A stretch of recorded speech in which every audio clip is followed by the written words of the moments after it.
is back with us. The woman to my right, who I say always, and it's true, needs no introduction, the Commissioner of the Department of Health, Judy Persichelli. To her right, likewise, State Epidemiologist Dr. Christina Tan. And to the far left, the birthday boy, Superintendent Colonel Pat Callahan. God bless you. Honored as well to be joined by the Director of the Office of Homeland Security and Preparedness, Jared Maples. Jared, honored to have you. I also wish to note that we are joined today, I welcome her back, by the First Lady of the great state of New Jersey, Tammy Murphy. And I'm happy to say it's official that the concert last week for the New Jersey Pandemic Relief Fund, which is njprf.org, raised $5.9 million in 1 hour. And the total amount raised to date so far for the New Jersey Pandemic Relief Fund is $26.6 million. So to you and all of your extraordinary board members and participants, to the cavalcade of stars who joined you for that concert, and to each and every one of you out there who have supported it and continue to support it. We need it still.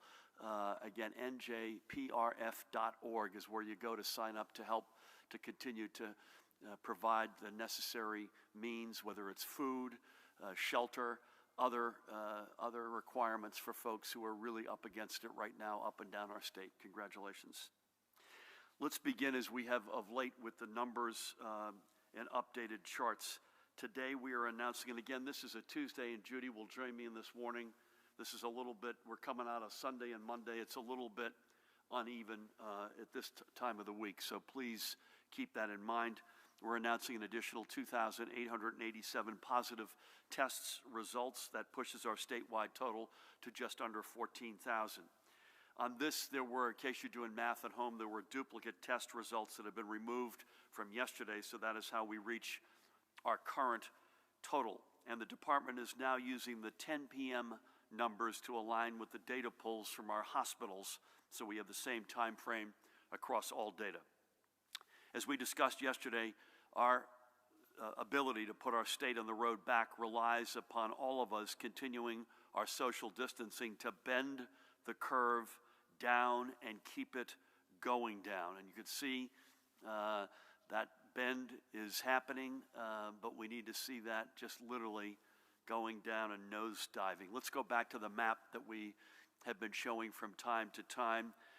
This charts by county statewide spread rates, and again, this is the amount of days, bless you, that it takes in each county for the virus to double. And we see most of the state is now in that middle shade, meaning most counties have a rate of doubling between 2 to 4 weeks. We need to get every county to both the lightest shade and then get the New York Times to redo their color code so we can make even more progress. In our healthcare system, as of last night's reporting, there were 6,476 patients hospitalized for COVID-19. This is relatively unchanged from Sunday night, but it's down roughly by about 1,000 from a week ago. And Judy, when she goes through her numbers, will add some context, including some regional context to those numbers.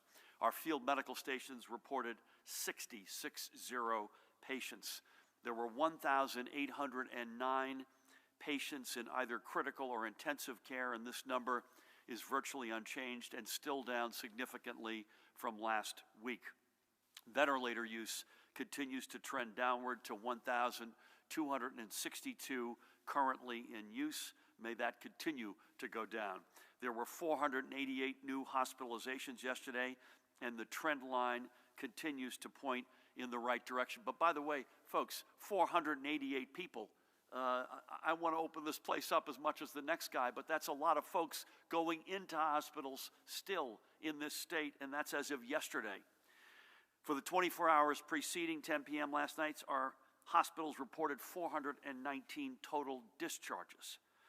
And on this, I would like to note that Hackensack University Medical Center will be discharging its 1,000th COVID-19 alive patient today, and that's an incredible milestone. 1,000 discharges of folks who have left HUMC alive, and God willing, most of them are on the road to recovery. I thank Bob Garrett, Kenny Esser, and the entire team at Hackensack.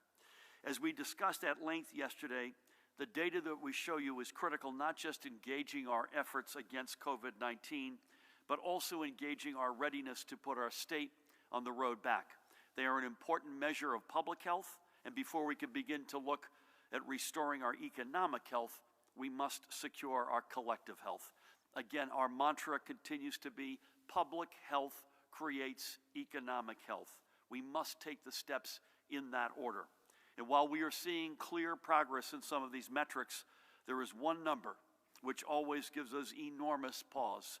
And sadly, with the heaviest of hearts, we must report 402 additional fatalities, meaning that we now have lost a total of 6,442 residents to COVID-19 related complications.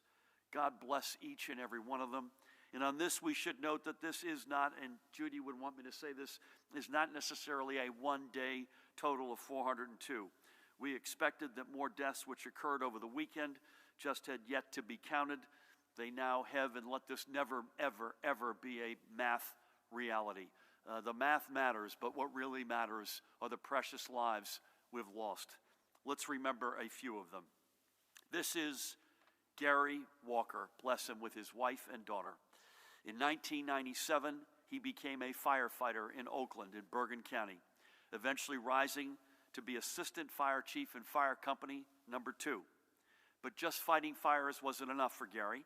He also served as a special police officer in Halden, and from there joined the Bloomingdale Police Department in 2000. For the next 20 years, he would be a fixture in Bloomingdale, serving as a patrol officer, and he was also a delegate to the Policemen's Benevolent Association. He epitomized the selflessness of our first responders. In addition to his brothers and sisters in public service, Gary also leaves behind his wife Danielle, with whom I had the honor of speaking over the weekend. God bless her. As you can imagine, this is awfully, awfully hard on her and on their daughter, Demi, who was 11 years old. Gary was only 53 years old. Gary and Demi especially had big dreams together, whether it was looking for celebrities for Demi to interview for her YouTube channel called Chasing the Dream, and I signed up with Danielle, if Demi will have me, by the way, to be one of her interviewees, or visiting, as you can see right here in front of you, an example of this, visiting every baseball and football stadium in America. Demi, I know your dad will be with you as you keep chasing your dreams. To them, to each of those gals, and to everyone Gary touched through his life and career, we offer our deepest sympathies, our condolences, our prayers. And Gary, to you, pal, we say thank you for making the safety of our communities your life's work. God bless you. Ed Harris, look at him, was born in Homedale, the 6th of 7 brothers. When all that was around him were farms, and even as the township changed, one thing remained constant, and that was Ed. He owned a landscaping business, Homedale Farms, which is well known by many locals, including Tammy and yours truly, as the place where they pick out their Christmas trees. But Ed also loved sports and was an AAU basketball and baseball coach. Community ran in his blood. And again, Ed was just 55 years old. Ed leaves behind his wife of 25 years, and I had the honor of speaking with her over the weekend, Dina, and their 2 grown sons, Jeff and Nick, and they were also on the call, along with a strong extended family. To them, Dina, Jeff, Nick, and the whole family, and to everyone who knew and loved Ed, I hope the memories of him help sustain you through this trying time. You are all in our thoughts and our deepest prayers today. God bless you, pal. And finally, Thomas Leonard was only 60 when COVID-19 took him from us. Born in Queens, he was a longtime Montclarian, although I think they had recently just bought a home in Vernon.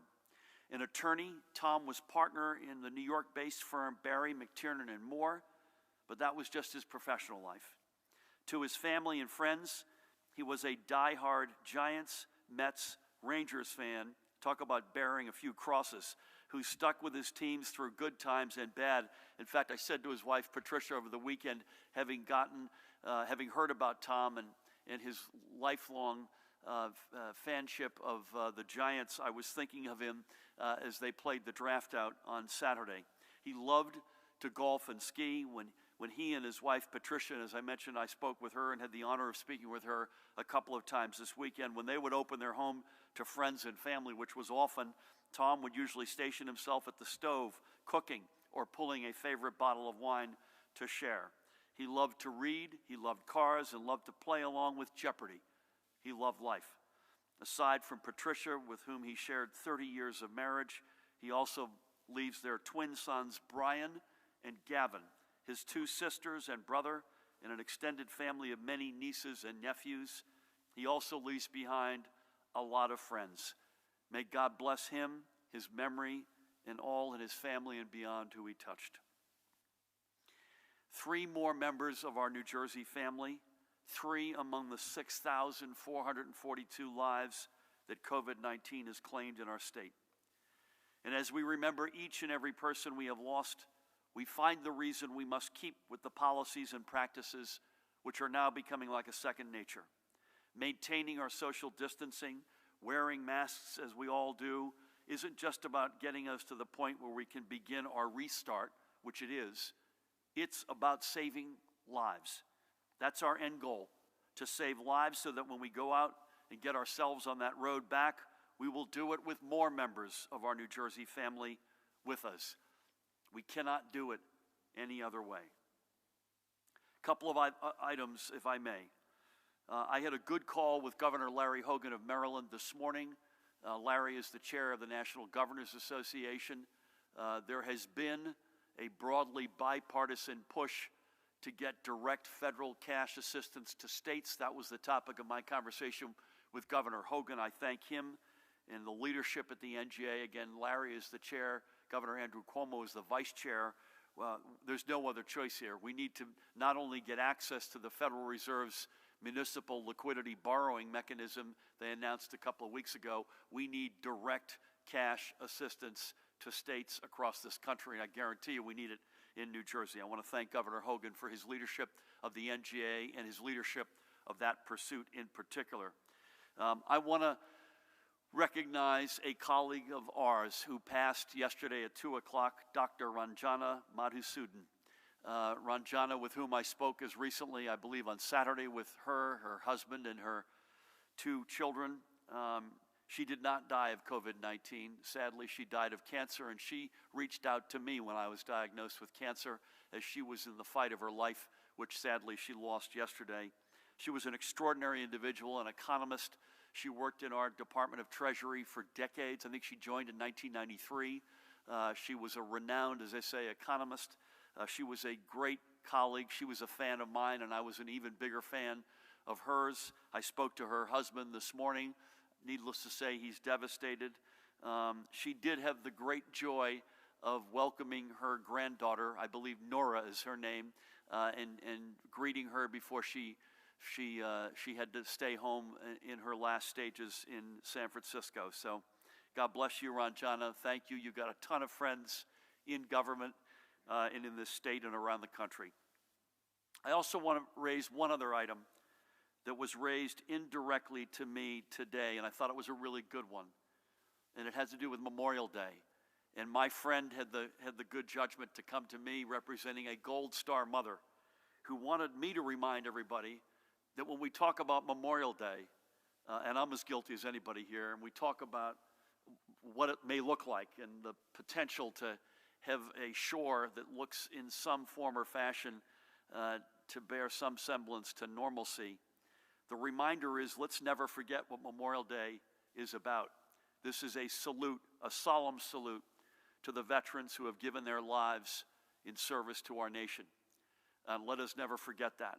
And sadly, as we've reported now virtually every day, some of these men and women we are losing to COVID-19, whether they are in veterans' homes, in long-term care facilities, in hospitals, or even passing at homes.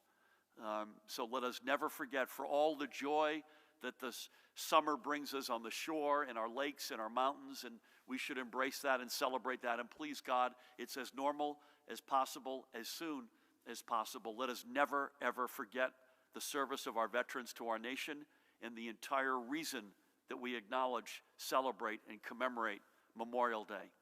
The real mark for me on whether there's some normalcy on Memorial Day is whether I can attend, as I have each year, and one of the most solemn and most important things I do anytime throughout the year, the ceremony to honor our veterans at our Veterans Cemetery. And so that will be, to me, some sort of a litmus test as whether or not we have some kind of normalcy. God bless our veterans, each and every single one of them. A couple of other items. A quick but important announcement. Today I am signing an executive order permitting municipal governments to extend the grace period for property tax payments due this Friday, May 1st, until June 1st. Under existing law, municipalities are only allowed to allow grace periods of up to 10 days. I am extending this for an entire month. Simply put, property taxpayers in municipalities who take this opportunity to extend their grace period under this order will now again have until June 1st to pay their May 1st payment without incurring interest or paying any penalty. Now, you all know that most property owners pay their taxes through their mortgage escrows, but for those who pay directly to their municipalities, this is an additional measure of relief. And again, that's an executive order that is being signed today. I want to give a shout out and acknowledge the first daughter, Ivanka Trump, who held a video conference this morning with the state and federal command staff at The Rock. Pat, you were a part of that. Tammy, you joined as well to thank them, and Judy's team and all the others, and through them, everyone on the front lines for their hard work. I understand Ivanka and her children have also been supporting New Jersey's frontline healthcare workers with meals, and I know it was all very much appreciated. I thanked her privately a few moments ago, and again, thank you. Yesterday, I announced the 6 principles that will guide New Jersey along the road back from COVID-19. This is a road we must travel together while following clear markers for our progress. Obviously, our first order of business must be securing public health and restoring the confidence of residents that we are ready for the restart of our economy. Quite simply, people will not want to go out and be participating members in our economy if they are fearful we have not done all that we can to protect them from COVID-19. But our economy is going to get a restart. It is not a matter of if, it is a matter of when. And just as we began planning our response to COVID-19 literally weeks before our first positive test result ever came back from a lab, we similarly have already been laying the groundwork for what our economic recovery will look like, even though we know we are still weeks away from being able to announce the first business reopenings. When I sought this job, one of the skills that I had hoped would benefit me, and more importantly our state, was my more than 25 years in international business and diplomacy, learning how economies grow and create jobs. I have seen around the world what has worked and what has not worked. But even with that, I know I don't remotely, none of us have remotely all the answers, and that I will need and we will need a diverse and talented team of experts to advise my thinking and our thinking, and that part of my team and our team as we move forward. Quite simply, no one's seen how an advanced economy returns and recovers from a global pandemic. We are writing this set of rules for the first time and together. There is no one-size-fits-all solution. We can watch and we can absorb, and we do, what other places are trying, but we must restart our economy with purely New Jersey solutions. Our state is home to a rich and diverse economy, every bit as diverse as our people. And as I said yesterday, and I know Sheila and Judy and the whole team are passionate about this, one of our goals is to ensure that no one is left out of our recovery. To guide me and us in this process, I have assembled a team that I believe is unrivaled in terms of its diversity of experiences, perspectives, and expertise. This will be the Governor's Restart and Recovery Commission. It is composed of experts in a multitude of fields, from academia to industry to the arts to labor and so much more. They bring passion and vision to the table, and if there's anything we need right now, it is both. So here's who they are. The co-chairs of the commission are Merck Chairman and Chief Executive Officer Ken Frazier, and Dr. Shirley M. Tillman, President Emerita of Princeton University and current Professor of Molecular Biology and Public Policy. Sitting as members of the commission are Dr. Ben Bernanke, former two-time chair of the Federal Reserve and distinguished fellow in residence with Economic Studies program at Brookings Institution.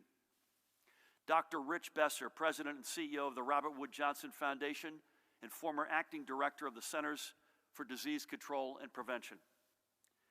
Evelyn McGee Colbert, founding member and president of Montclair Film and vice president of Spartina Productions.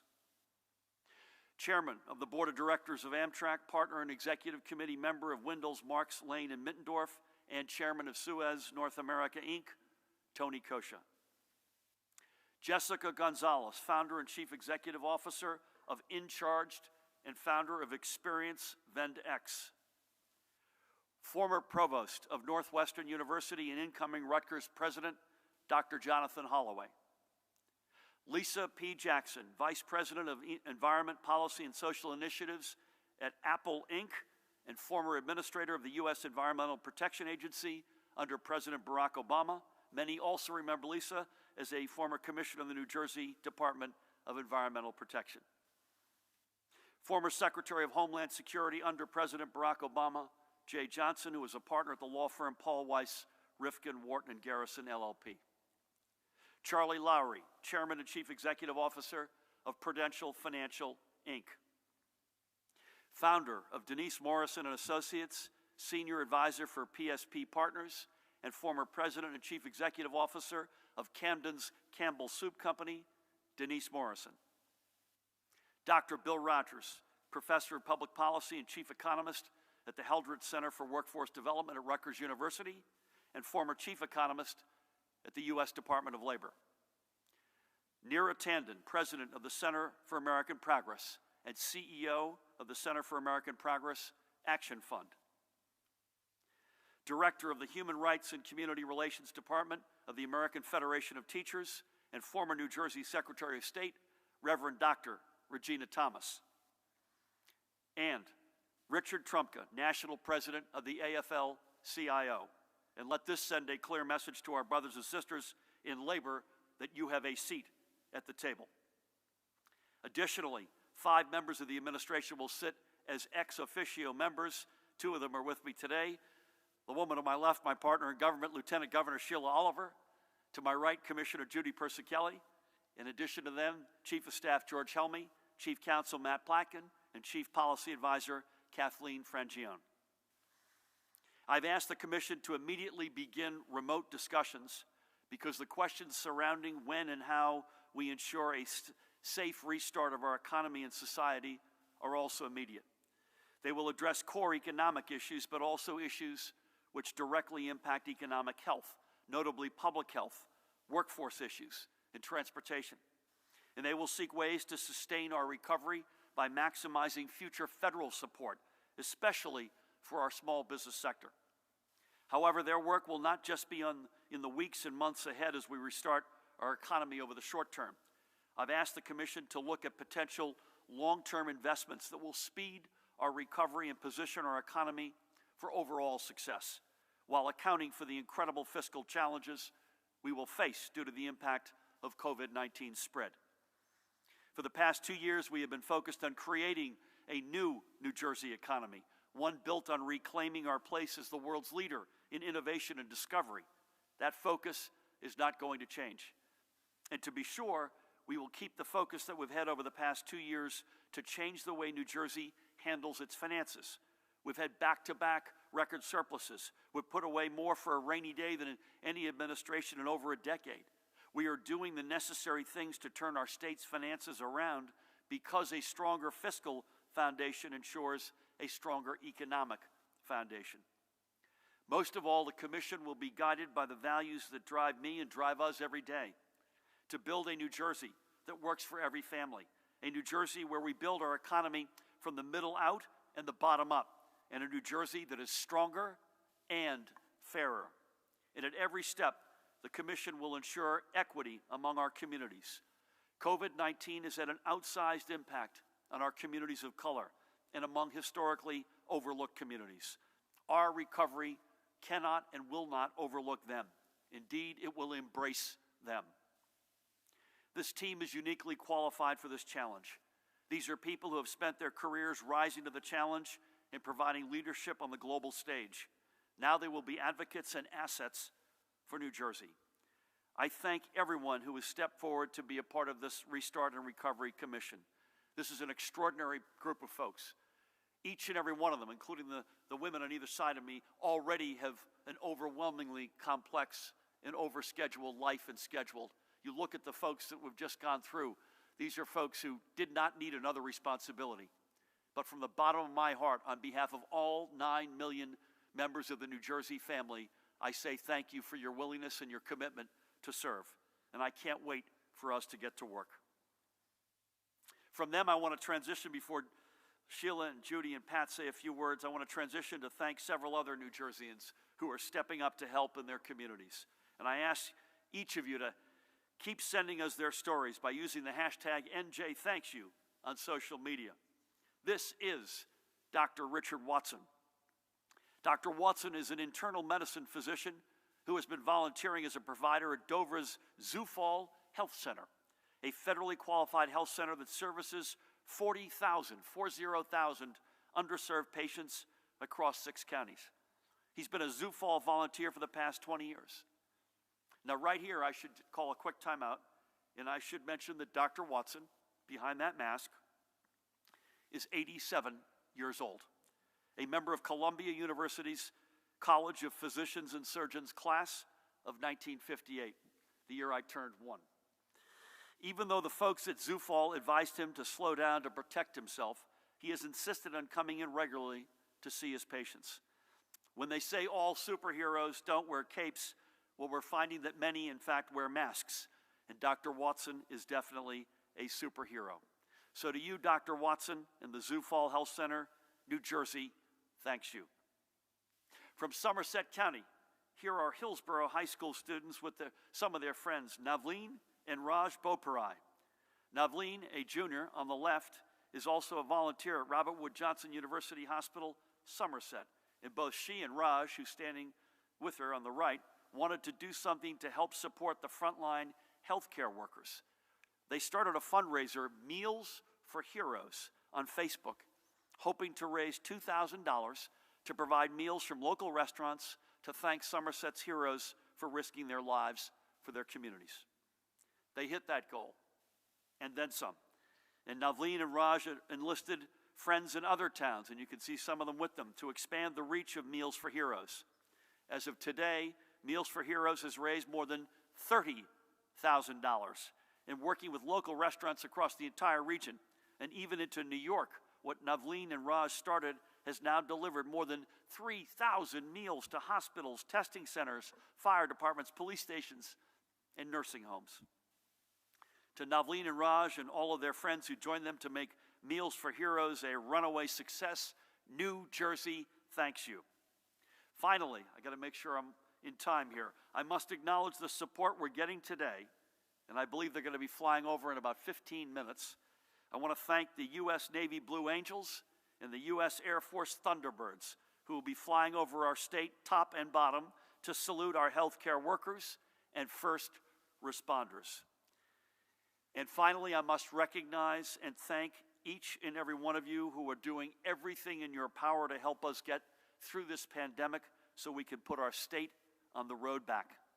It's going to take each and every single one of us to keep our focus for the coming several weeks. And if we do, we will get on this road. We will secure our collective health, and we will see New Jersey's economy restart and recover. So let's keep at it. Remember, public health creates economic health. That's our mantra, that's our goal, that's the order of events, and we need each and every one of you to keep doing what you're doing. You're doing an extraordinary job. With that, I would like to introduce the woman on my left, the partner, my partner in government, the singular, the one, the only. Please help me welcome Lieutenant Governor Sheila Oliver. Thank you, Governor Murphy. I just would like to share with the people of New Jersey that we understand that many property owners are coping with financial challenges they've never had to face before as a result of this pandemic. And we are considering every available option to answer your calls for help. And you know that I also serve as the Department of Community Affairs. Part of our mission is to provide support to municipalities and other public entities, and I just want to assure you that local government services and every other division within the department are working very hard to address the challenges before you. Allowing municipalities to institute this grace period that the governor has announced, it's going to allow New Jersey property owners who need extra time to get their finances in order so that they can submit their quarterly property tax payments by June 1st. And the governor's Restart and Recovery Commission that he has announced today represents a diverse array of individuals from all parts of the state and from various industries. He is truly bringing all New Jersey voices to the table, as you've seen in the presentation, and it includes men and women from many races, many backgrounds, and those with multiple business experience. I commend Governor Murphy for bringing this wealth of experience to our restart and recovery efforts in New Jersey, and I look forward to contributing to the solutions, especially for our more disadvantaged communities through our work at the Department of Community Affairs. And I think it's a testimony to Governor Murphy's introduction yesterday, the 6 elements of the road back. So thank you, Governor.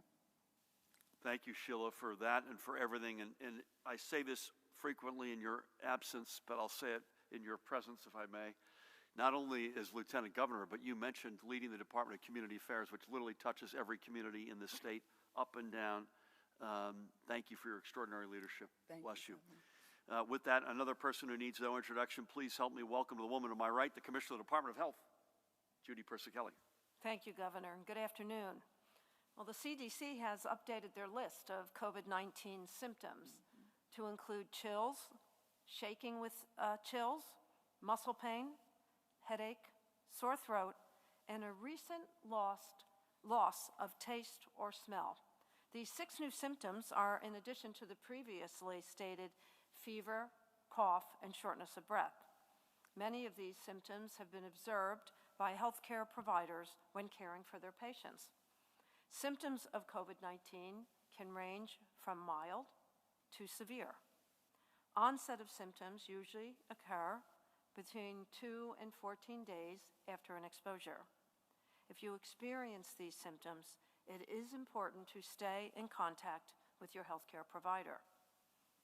While we speak frequently about the effect the virus has had on the public's physical health, the impact to mental health and well-being is also concerning. A recent Kaiser Family Foundation poll found that 56% of American adults report that worry or stress related to the coronavirus outbreak has caused them to experience at least one negative effect on their mental health, such as problems with sleeping or eating, increased alcohol use, or worsening chronic conditions. Essential workers, such as healthcare workers and first responders, who are on the front lines experience unbelievable traumas every day. This puts them at greater risk for mental health and emotional challenges. To all of the frontline workers, know that you are our heroes, and as difficult as this situation is, you are saving far more lives than we have lost. For everyone who is struggling right now, there are places to turn for help and support. 2 resources include the Mental Health Hotline 866-202-4357. That's 866-202-4357. You can also text 741-741 and enter the message NJ to reach the crisis text line. This is a difficult time, but you are not alone. Please reach out for help. Take time to reach out to your loved ones. Check in with one another. We will get through this together, as the governor reminds us. We are in social solidarity.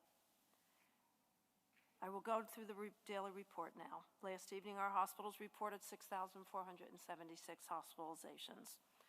There are 1,809 individuals in critical care. 70% of the critical care individuals are on ventilators.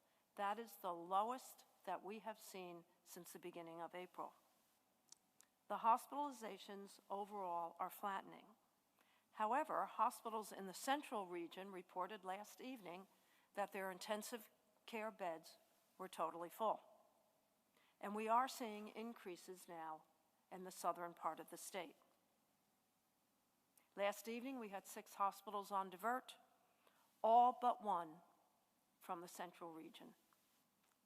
Today, we're reporting 2,887 cases for a total of 113,856 cases in the state. And as the governor shared, sadly, there have been 402 new deaths. The breakdown of deaths by race and ethnicity are as follows: white, 52.4, black, 20.3, Hispanic, 16.7, Asian, 5.2, and other, 5.3. There are now 484 long-term care facilities in the state reporting at least one COVID-19 case. At the state veterans' homes, there have been 268 residents that tested positive, and 5 new deaths are being reported from residents in Paramus.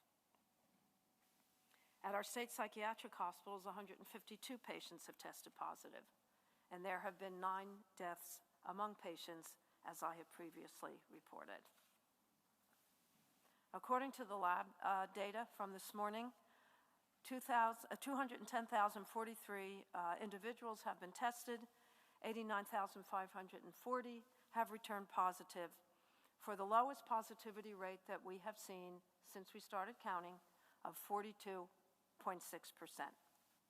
That ends my report. Stay connected, stay safe, and stay healthy. Thank you. Judy, thank you for that and for everything. A couple of items on follow-up, and Christina may want to come in on this as well. The positivity rate is an important number that we look at, right, that you all look at, and the fact that it has begun now for about a week to begun to drift down, right? And so when we rightfully point out that the number of positive tests is not the denominator, not the full universe of folks who have been infected, we know that part of this is because we have done collectively, all of us, it takes a village here after all, a Herculean job to go from nowhere to where we are on testing. A lot of it has to do with an increased access to testing. That positivity rate, though, is a number you can hang your hat on. Hospitalization numbers, we can hang our hat on that and that trend. I speak normally after you finish with the top 5 or 6 counties. They continue to be Bergen. This is cumulative. Bergen, Hudson, Essex, Union, Passaic, Middlesex, in that order.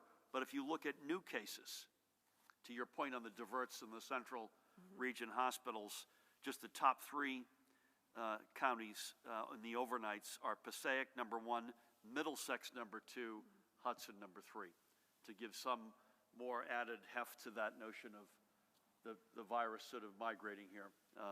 So thank you for that and for all. Pat, again, happy birthday to you. Yeah.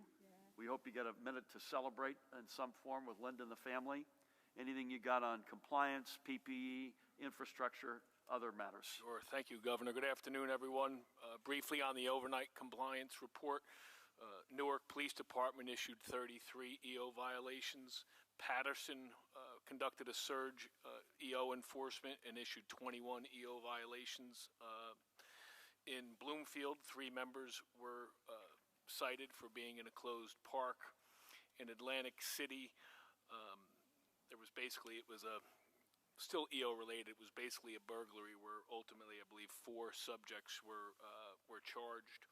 In Brigantine, a subject who was warned continued to sublet rooms in his property in violation of the executive order. And just real briefly, this morning, the Attorney General and I, in concert with Prosecutor John Lenahan of Salem County, announced not only the 5 subjects that were charged in the home invasion, but ultimately the other 3 that were involved with the shooting of Detective Richard Hershey. And we announced that this morning, and that investigation is ongoing, and the detective is doing well. Pat, thank you again. God bless you and happy birthday. I mentioned yesterday I had the honor to speak to his mom and his girlfriend, who I think I misidentified as a fiance. I don't want to be accused of being Dolly Levi here. But secondly, I've now had the great honor of speaking with him since yesterday. And he seemed to be in good form, not surprisingly, incredibly brave, and a little bit lucky as well, but mostly incredibly brave. We're going to start over here today, Dante. Mahin, is it fair to say that tomorrow we are here at 1 p.m.? Is that definitive? Yep. And then we'll give folks a schedule as the week. We may have a few, depending on White House VTCs and whatnot. That may shift a little bit as the week goes on. But unless you hear otherwise, 1 p.m. tomorrow, right? Okay, thank you. Dave, good afternoon. Hi, Governor. I should say I'm also joined by Chief Counsel Matt Plackens joined us as well here. Thank you. Thank you. Everyone, of course, is wearing masks and waiting in line to get into supermarkets, Walmarts, Home Depots, liquor stores, et cetera, et cetera. Why not allow other retail, like clothing stores and craft shops, to do the same? We're used to this routine. We could do social distancing. If there's a good reason why not, how about curbside pickup? What's the difference between picking up food curbside and picking up a pair of shorts and a sports shirt? Next question. Some shore towns are announcing that they are intending to open their beaches and boardwalks. Municipal parks already can open, as you have described. By the end of this week, Pennsylvania is allowing their parks and golf courses to open. Delaware golf courses are already open. Why not allow a second chance for our parks? You could always give the park goers a second chance and then close it down if social distancing is not followed responsibly. Golf courses, of course, are much easier to social distance. This seems to be a very big mental health issue with a lot of people having the opportunity to go outside. When the reopening starts, barbershops, nail salons, spas, tattoo parlors, I know you and the Colonel are very eager with regard to that, when they open, they can't social distance. So is the state going to assist them at all in getting masks, gloves, etc.? How are our efforts going to get more masks and PPE?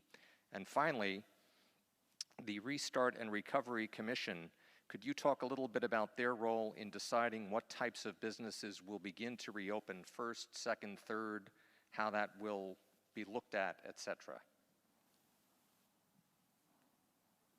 Let me try. I think these are largely on me, and maybe I may pull Matt in here and or Pat. But none of what you said in terms of craft or clothing or parks or golf is shocking to us. You rightfully point out that we have deliberately allowed certain decisions to be made at a municipal level, like, for instance, city parks, town parks. And you should assume that those are all considerations that we're looking at, and we have been looking at, and will continue to look at. I would just say this: you've got, on the one hand, you've got weeks and weeks and weeks of built-up, pent-up frustration and sort of cabin fever. You've got on top of that weather, which, if today is an indication, is beginning to get better. We accept that. I also have to say, it is true, if you look at that heat map and you look at the hospitalizations, we have some good trends right now. But equally true is we have not arrived in any end zone. And so I think all those issues that you raise, I can't attach a date or a promise to any of it, but There you go. And we're making an enormous amount of progress in those southern counties. In fairness, given the way this virus hit our state, those southern counties were hit later and they have fewer cases. So while they're a little bit darker orange, for the most part, they are following a similar pattern as the other counties that have a longer doubling period. So again, I don't think any of those ideas are crazy, but I'm not going to sit here today and tell you on date X we're going to do this or Y. And that includes, we hear a lot on mostly parks. We hear a lot on golf. We respect our golf. And we also hear that other states are doing X or Y. Can't you guys get in the same slipstream?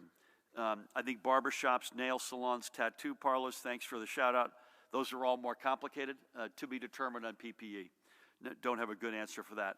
And the Restart and Recovery Commission, again, it's an extraordinary group of folks, including, I might add, a small business person, so not just big leading global lights, which it also includes, but it includes a whole range of perspectives. Faith is represented. They're going to look, their opening remit is a blank sheet of paper. So I can't promise you that they'll make a tactical decision or recommendation on this or that, but it is such an extraordinary group with such an extraordinary diversity of perspectives. It would be foolish for me or for any of us to take any item off the table for consideration. It's a blank sheet of paper, and we'll go from there. Let's go back, and then we'll come back down front here. Thank you.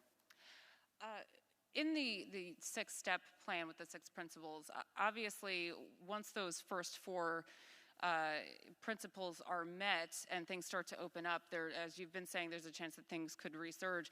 Does this plan build in the idea that we would have to take a step back and close things down again if cases were to spike? Is that being talked about? Also, in the first principle, in terms of cases and hospitalizations, I think it was a 14-day downward trend is what you're looking for to kind of check that box. Are there any numbers associated with that, or does it just have to be going in the right direction? So, Judy, can I say something and then throw it open to you? Is that, and maybe Christina as well? The answer to your first question is yes, but we're hoping not to. But we have to go into this. So again, let me just repeat as best I can. There are 6 steps to this road to recovery. The first 4 of which are reduction in cases, testing in place that's scaled and rapid turnaround, contact tracing, combination of boots on the ground and technology, and fourthly, an isolation plan. And then you've got economic recovery and resiliency. So those are the 6 steps. Your first question focused on the first 4, and you rightfully ask, could you envision that we have to shut things down again? Unfortunately, yes, but we hope not to. But as the folks to my right will remind me, and Christina in particular, and Judy, these sorts of viruses have shown in the past, unfortunately, a resiliency, and they sort of go dormant, and no one knows this, right? So this is, and again, I'm not a medical expert, as if I have to remind you, but you go from some rage, such as the one that we've been in, into some dormancy, and then a return. Even if you get every step of our road to recovery right, you've got something which may well come back on you. Our fervent hope is to avoid that, is to have that plan in place, including isolation and a place where people can go, and that it works. But we have to reserve the right. If this comes back again and reasserts itself, we have to be prepared to go to a more comprehensive, which is why that resiliency piece includes keeping and funding, hopefully from the Fed's, bed capacity, ventilator capacity, PPE, keeping these volunteers somehow in the game in terms of healthcare workers in the surge. So that's my quick answer to that. Judy, anything on that, or other than the 14-day decline, anything more specific in terms of particular numbers you're looking at? So the standard epidemiologic answer is usually it depends, because I think it's important to recognize that when you look at an epi curve, when you look at the number of cases over time, there's always going to be some daily fluctuations. And again, I think everybody realizes that. But the other important piece to recognize is that the case counts, the absolute case counts themselves, and watching trends over time. What we present every single day represents a lot of different things that are happening in different geographic regions of the state. So a general number won't necessarily reflect, for example, more dramatic trends that might be occurring in a region. As the commissioner and the governor keep on pointing out, in these recent days, for example, we've seen decreases in the northern region, but we're starting to see increases in central, southern areas. So, you know, we have to kind of look at the entire picture of the cases. We also have to look, you know, also move away from looking at absolute cases sometimes and look at other metrics like the hospitalizations, like the burden on healthcare, like looking at the impact per our overarching population, the 100,000 population. So, the simple answer to the question is that there isn't a magic number per se, but that it's real. Looking at the epi curve really takes into account all these different factors, which sometimes are obscured by just looking at absolute numbers statewide. Well said. Thank you. Brett, good afternoon. Good afternoon. Thank you. Barnes & Noble workers just delivered a petition calling on you. Barnes & Noble workers just delivered a petition to your office calling on you to take action to close their Monroe warehouse because there have been a number of cases there. Would you consider that? They marched the petition down to your office today. With golf courses, I know New York has reopened them and now Pennsylvania. Why specifically? I mean, people are saying you can social distance on a golf course better than most sports. Why specifically golf courses? Are they something you've targeted? Is that it? Oh, Jesus. I've got no insight on Barnes & Noble. That's the first I'm hearing of it, but we expect any operator of a retail establishment, of a warehouse, of any entity that is open now or we may reopen over time to adhere to the workplace conditions that we have mandated in our executive orders. And that includes rigorous, aggressive social distancing, work from home policies, etc. So that's something that if you could bear with me, we will look at. Matt and I am sure we'll be talking about that later. Matt, tell me if you disagree with this. In New York, I believe when they opened golf courses, it was private courses only, and you have to play by yourself. I believe that's true. Either way, golf courses is on the list, and I would incorporate my answer to Dave by reference here. It is on the list of things that we look at regularly.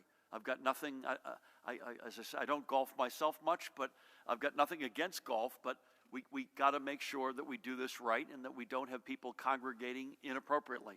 But again, it's something we hear a lot about, and we constantly look at, particularly as we make progress. Please God, we make more progress. The weather gets better. We understand the pressure. Anything you want to add to that, either Pennsylvania or New York? Just with respect to golf courses in New Jersey, because the governor's closed county parks, a number of our counties have public golf courses, which is the reason why golf courses are closed statewide. I would just say, Governor, as a general point in response to both Dave and Brent, these orders are built based on public health guidance on the idea that people need to be staying at home. And so the reason why certain things are open and certain things are not is because we've identified essential activities. We want as many people home as possible. And until the health guidance based on the principles the governor laid out yesterday suggests that it's safe to do so, that's when it would be appropriate to start relaxing them. Yeah, I forgot the most basic reason. We're supposed to ask you to stay at home. But thank you. Again, all kidding aside, it is something I would consider. Do you have anything, sir? Okay. Do you have something, sir? You moved on me. I apologize. I lost my spot. You got your haircut and you moved both, so I was just completely throwing you thrown into a curveballs tizzy. left and right. Thank you. Governor, part of the plan you detailed yesterday, including safe places for isolation, rather than sending positive COVID-19 patients home to isolate with their families. At what point will the state consider designating more facilities for centralized isolation? Commissioner Persicelli, what is your reaction to the test results from 16 South Jersey long-term care facilities? And how will the findings from this study inform a statewide testing program? And finally, Governor, I'm sure you're aware of the protest that was going on earlier today in Trenton, calling for New Jersey to be reopened immediately. They believe that this quarantine is a form of fascism and that their rights are being impinged upon. Is there anything you'd want to say specifically to these protesters? Let me just start with your top one. There's a fair amount, Judy and Pat, correct me if I'm wrong here, but there's a fair amount of work that's already gotten into identifying locations for folks to head to. And I think I alluded yesterday, especially hotels. Needless to say, hotels are not exactly full these days. So if your question was, are we wargaming places where we could send people if they tested positive in a reopening context, the answer is yes, other than home. You all could correct me if I'm wrong. Judy, I'll defer to you on the South Jersey long-term care. And I would just say, listen, on the protesters, I don't begrudge anyone's right to protest. This is America. We all have First Amendment rights, and I don't begrudge that at all. I really wish they would do it at home, because just driving over here, I could see that they're congregating, and that's the last thing we need right now. And I hope they're not making each other sick. This notion of fascism is ridiculous. We're trying to save lives. And I appreciate all the American flags that I see out there. God bless each and every one of them. I want everyone to know I got 5 in my house, 4 little ones in the front and a big one in the back. This isn't a question of patriotism. This is a question of doing what's right. Who's a patriot, who isn't? We're in here trying to save lives every single day. Do we always get it right? No, we don't always get it right. Believe me, I'm the first to admit that. We are absolutely desperately trying to save every life we can. Our heart, trust me, is in the right place. We love our country. We love our state. This is the greatest nation on earth. We're trying to keep as many of us in New Jersey alive as possible. That's our only objective. Anything else on isolation or South Jersey, Judy? Sure. First, on isolation and quarantine, we are identifying areas where individuals who cannot go home to isolate or quarantine can be held. And, we're looking at the field stations as well as potential areas where those individuals can be cohorted, because it's most of the field stations are in such large venues. We'll be able to do that. On the long-term care, as you know, we identified 16 long-term care facilities, and we tested, and shout out to Cooper Health System who helped us with this. We tested almost 4,000 residents and employees. As of this morning, about 92% of the results are in. I expect 100% of the results in a couple of days.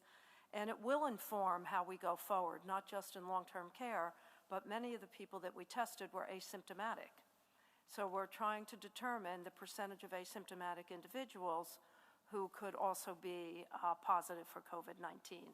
So it's going to be important information, not only for our long-term care facilities, but for our general population as well. So more to come on that. I do expect that we'll be able to report out generally on the results by the end of the week, for sure. Thank you. Let's go. I'm okay. Are you sure? Okay, Dustin, how are you?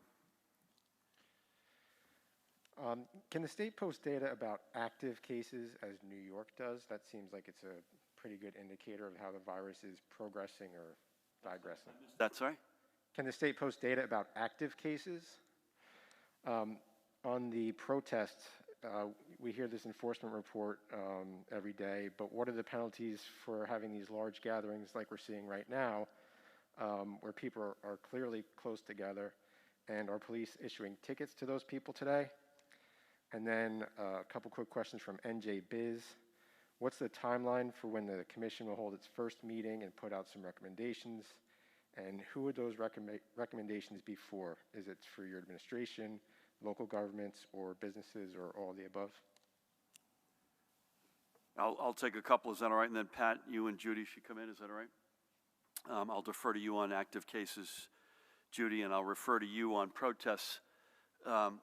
again, the protests that we've seen heretofore were not, to the best of my knowledge, with a handful of cases, folks congregating on foot. They were largely driving cars and hitting, blowing horns, and just literally driving over here. There were a lot of folks I saw congregating. So that, again, again, this has nothing to do with whether they should or shouldn't protest. I worry about anybody congregating right now. We cannot have people doing that.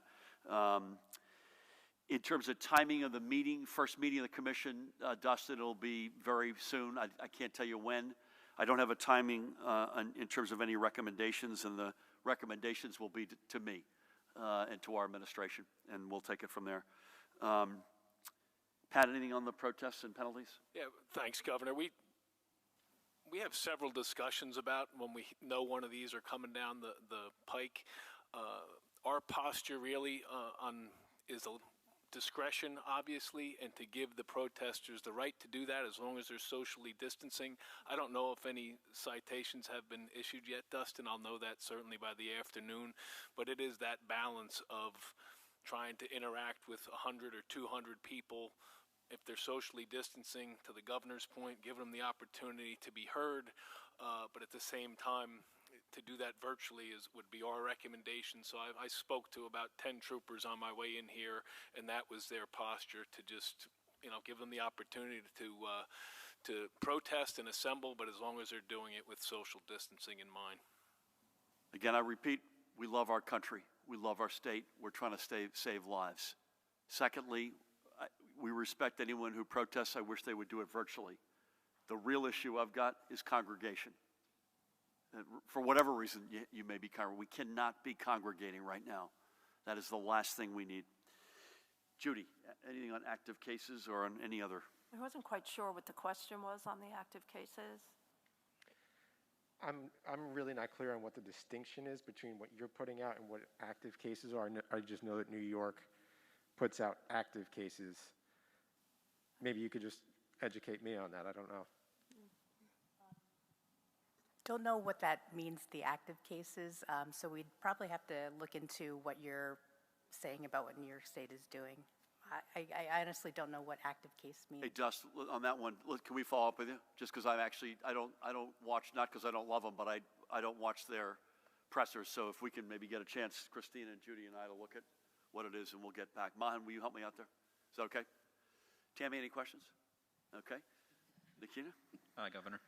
So Deputy Commissioner of Veterans Affairs General Mark Vitersky resigned last night, 5 days after he dropped an independent House bid, and as 55, I believe, residents at a Paramus Veterans Home that he is in charge of have died of COVID. Why did he resign, and who specifically is in charge of the divisions of Veterans Services and the divisions of Veterans Health Services now that Vitersky is gone? We're still getting reports of undelivered mail-in ballots for the May 12 elections. Have you or anyone else in your office reached out to the United States Postal Service?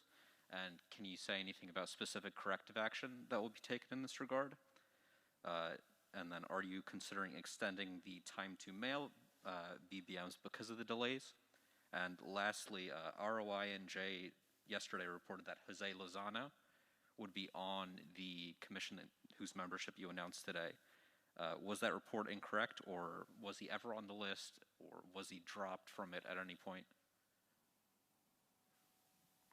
I literally, I just read this morning that Mark had resigned. I met Mark when he was in uniform as a general, an outstanding member of our military, and then as a civilian leader. I don't have any more color as to who he resigned to. There's an acting person who came in from under him. I don't know that name.